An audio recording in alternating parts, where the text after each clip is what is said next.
গল্পের শুরুতেই দেখা যায় পুলিশ অফিসার কম্পাসকে নির্দোষ মনে করলেও তার সহকর্মী এবং অ্যাডভোকেট অভিজ্ঞান দত্ত তাকে অপরাধী প্রমাণ করতে মরিয়া। অভিজ্ঞান দত্ত কোর্টে দাঁড়িয়ে কম্পাসকে ধড়িবাজ এবং সুবিধাবাদী হিসেবে তুলে ধরেন। তিনি দাবি করেন কম্পাস তার স্বামী বিহানকে ল্যাবে বিষাক্ত কেমিক্যাল ব্যবহার করে মারার চেষ্টা করেছে।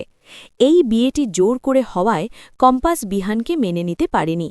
বিহানের আসল সম্পর্ক ছিল মোনালিসার সাথে, যা নষ্ট করার জন্যই কম্পাস এই ষড়যন্ত্র করেছে। বাড়িতে মাহি তার জেম্মা অর্থাৎ ঋতুজাকে খুঁজতে থাকলে প্রেতা ও মুক্তির মধ্যে প্রচণ্ড ঝগড়া বাঁধে। প্রেতা বুঝতে পারে যে মুক্তি আর অখিলেশের মধ্যে কোনো গোপন সম্পর্ক তৈরি হয়েছে।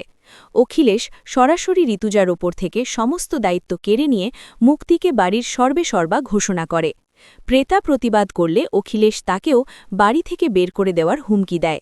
মোনালিসা তার দাদু অভিজ্ঞান দত্তের কাছে জন্মদিনের উপহার হিসেবে কম্পাসের জেল এবং বিহানকে নিজের জীবনে ফিরে পাওয়া নিশ্চিত করতে চায়। দাদুর পরামর্শে সে হসপিটালে গিয়ে বিহানের সেবার নাটক করার পরিকল্পনা করে, যাতে সুস্থ হয়ে বিহান তাকেই বিশ্বাস করে। কম্পাস যখন কোর্টে একা বোধ করছিল এবং ভাবছিল তার পাশে কেউ নেই, ঠিক তখনই নাটকীয় মোড় আসে। গল্পের মূল চমক হল ঋতুজা চৌধুরী। তিনি বিহানের মা হওয়া সত্ত্বেও ছেলের বউয়ের পাশে দাঁড়ান। তিনি নিজেই লয়ার হিসেবে কোর্টে উপস্থিত হয়ে কম্পাসের পক্ষ নেন এবং অভিজ্ঞান দত্তের মতো বাঘা উকিলের বিরুদ্ধে লড়াই শুরু করেন। ঋতুজা কি পারবেন অভিজ্ঞান দত্তের মিথ্যে প্রমাণগুলো নস্যাৎ করতে? বিহান কি সুস্থ হয়ে কোর্টে এসে কম্পাসের পাশে দাঁড়াবে?